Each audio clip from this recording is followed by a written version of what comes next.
ஹாய்ங்க, எல்லாரும் எப்படி இருக்கீங்க? சிவாவுக்கு பாத்தீங்களா ஏந்திருப்பா புது புது ட்ரெஸ் இது விதமா எடுத்துருக்கான் பாத்தீங்க. ஆள் எப்படி அதே ரெண்டு செட் எடுத்தோங்க. ஐயோ பிளிப்கார்ட்ல இது எதுக்குன்னா அவன் பிறந்த நாள் அன்னைக்கு நாங்க இதான் ஆர்டர் போட்டோம். பிறந்த நாள் முடிஞ்சுதான் வந்தது. இருந்தாலும் கிளாத் வைஸ் ரொம்பவே நல்லா இருக்கு. ரஃப்யூஸ்க்கு கூட போட்டுக்கலாம். நல்லா ஃப்ரீயா இருக்கும். கசகசன்னு இருக்காது. கசகசன்னு ரெண்டு செட் ஒண்ணு மேல ஒண்ணு போட்டுருக்காரு தலைவர்.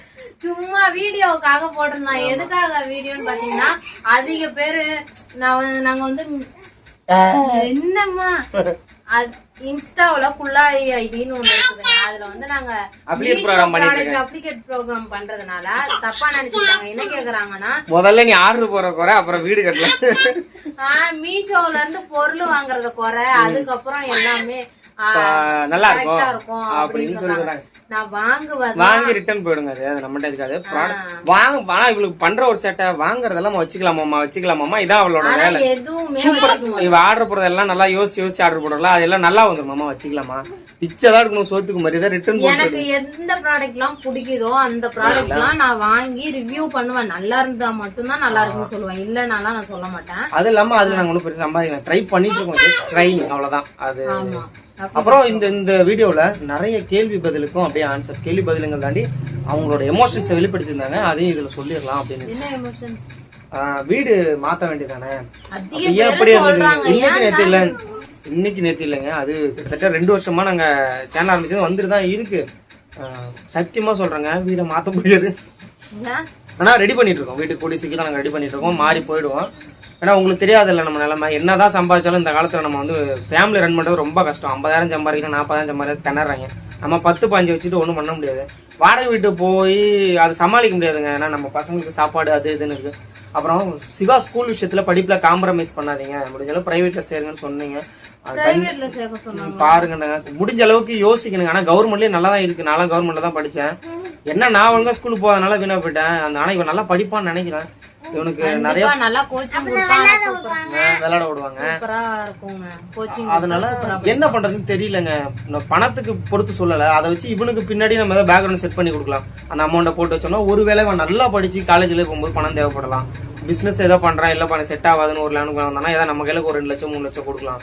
அதுக்காகவும் நாங்க யோசிச்சுட்டு இருக்கோம். ஆனா முடிவு எடுக்கீங்களா 10 நாள் டைம் இருக்கு. அதுக்குள்ள நாங்க ஏதோ ஒரு முடிவு 10 நாள் இன்னும் 20 நாள் இருக்குன்னு நினைக்கிறேன்.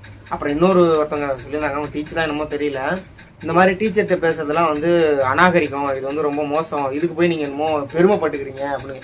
எதுக்குன்னு கேட்டீங்கன்னா, டீச்சர் இந்த மாதிரி திருப்பிலாம் நான் கேள்வி கேட்டுறேன்னு சொன்னல, அது அநாகரிகம் இல்லைங்க. அவனுக்கு தெரியாது. சின்ன பையன் மேனஸ் நம்ம என்ன சொல்லி கொடுத்தாலும் புரிஞ்சுக்க மாட்டான். இதுல ஒரு ஹைலைட் என்னன்னா, அவன் மனசுக்கு பிடிச்சத பேசுறான், எதுவும் மறைச்சு வைக்கல, போல்டா பேசுறான். அதான் ஒரு விஷயம். அது என்னன்னா, இப்போ ஒரு விஷயத்த எங்ககிட்டயே திரும்ப திரும்ப சொல்லுவான்.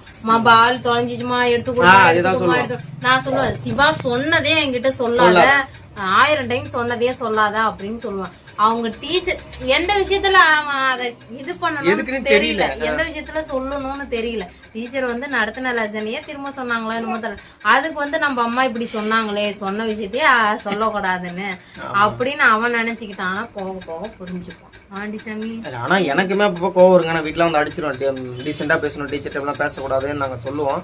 அவனோட கேரக்டர் போக பழகிடும். அவனுக்கு விவரம் தெரியும் போது இதெல்லாம் நம்ம பண்றது தப்பு, இதெல்லாம் நம்ம பண்ணக்கூடாது அப்படின்னு அவனுக்குள்ள ஒரு எண்ணம் வர ஆரம்பிக்கும். அப்ப பையன் கண்டிப்பா தெரிஞ்சிருவான்னு நினைக்கிறேன். அவனும் சரியாயிடுவாங்க.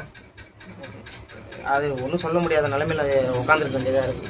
எதுக்குன்னா இந்த இதுதான் 2-3 நாளாவே எங்க மைண்ட்ல ஓடிட்டு இருக்குது. டிசி போய் கேட்கலாமா, இல்ல நம்ம இங்க போய் விசாரிக்கலாமா, இல்ல இந்த ஊரை விட்டு வெளியூர்ல போய் செட்டில் ஆயிட்டு அங்க வீட்டுல இருந்துட்டு அப்படியே ஸ்கூலுக்கு அனுப்பலாமா, இப்படி பல சிந்தனைகள் ஓடிட்டு இருக்கு. முடிவு என்னைக்கு எடுக்க போறோன்னு தெரியல.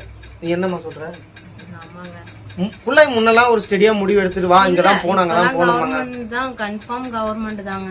அதுவும் இப்போ வந்து நிறைய ரூல்ஸ். நான் வந்து எதுக்காக நான் சேர்க்கணும்னா, அதோட ஒரு ஆடம்பரமா மத்தவங்கள்ட்ட கவர்மெண்ட் ஸ்கூல்ல படிக்குதுன்னு சொன்னா அது ஒரு அசிங்கமா நினைச்சுக்கிட்டேன். நான் அது தப்புங்கிறத காலப்போக்குல நம்ம ஃபேமிலி சூழ்நிலை சிச்சுவேஷனால புரிஞ்சுக்க வேண்டியதா படிக்கிற பிள்ளைங்க படிக்கணும் அப்படிங்கிற மாதிரி மைண்ட் மாறிடுச்சு.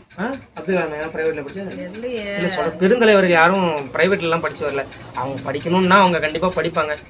யாரு எங்க போனாலும் அவங்களுக்கு என்ன வருமோ கண்டிப்பா வரும். அது இல்லாம நீங்க சொல்ற மாதிரி ஆடம்பரமா மாறி போச்சுங்க. உங்க பையன் எந்த ஸ்கூல்ல படிக்கணும்? இங்கதாங்க கவர்மெண்ட் தொடக்கப்பள்ளியில படிக்கிறான்னா அசிங்கம். என் பையன் ஆக்ஸ்போர்ட்ல படிக்கிறான், என் பையன் வந்து இங்கதாங்க ஒரு பெரிய ஸ்கூல்ல படிக்கிறான் அப்படின்னா அது ஒரு பெருமை. அந்த பெருமைக்கு பின்னாடி எத்தனை புருஷனோட கொடுமை இருக்குன்னு தெரியாதுங்க யாருக்கும். அவன் புலம்போம், ஐயோ பீஸ் எப்படி கட்டுறது, என்ன பண்றது, வேலைக்கு போகணும். ஆனா அவங்க பொண்ணுங்களை பொறுத்த அளவுக்கு இதுதான் அப்படின்னு அவங்க முடிவு பண்ணிட்டாங்க. நான் எல்லா தாய்மாரையும் சொல்ல, ஒரு சிலர்லாம் அதை வந்து அவங்க கேவலமா நினைக்கிறாங்க கவர்மெண்ட்ல சேர்க்கறது. ஆனா இவ புரிஞ்சுக்கிட்டாங்க. நான் அதனால கவர்மெண்ட் சேர்ப்பேன். என் ஃப்ரெண்ட்ஸே 2-3 பேர் கவர்மெண்ட்ல தான் சேர்க்கறாங்க. எதனால பாத்தீங்கன்னா அவங்க சமாளிக்க முடியல. என்ன பண்ணாங்கன்னா 1 லட்ச ரூபா லோன் எடுத்து அந்த வருஷத்துக்கான ஃபீஸை கட்டிவிட்டாங்க. அந்த 1 லட்ச ரூபா 2 வருஷம் லோன் நினைக்கிறாங்க. இப்ப இதுல என்ன நடக்குது, அப்ப அடுத்த வருஷத்துக்கு ஃபீஸ் எப்படி கட்டுறது? அப்ப கடன் சுமை ரொம்ப அதிகமாயிட்டே போகுது. கடன் சுமைங்கிறத தாண்டி நம்ம சக்திக்கு என்ன வருமோ அதை பண்ணிட்டு நிம்மதியா இருக்கணுங்க. எல்லாத்துக்கும் அவசரப்பட்டு சாக நான் விரும்பல. எல்லாருக்குமே தான், ஃபுல்லாயுமே தாங்க. என் பொண்ணுக்கு முடிஞ்ச அளவுக்கு கவர்மெண்ட் தாங்க ட்ரை பண்ணுவேன். ஏன்னா இவனையாவது யூகேஜி அனுப்பணும். பொண்ணுக்கெல்லாம் அனுப்புமா என்னன்னு தெரியல. இவன் வேற ஒண்ணு விட்டா அதை விட்டானு. அவ்வளவுதாங்க இந்த வீடியோ. இன்னொரு வீடியோ எல்லாம் மீட் பண்ணலாங்க. அப்புறம் நம்ம முடிச்சுட்டா ஒண்ணு விட்டா அவன் மேல உட்கார வைக்க கூடாது. பாக்காதானே சாமி. பாய்ங்க.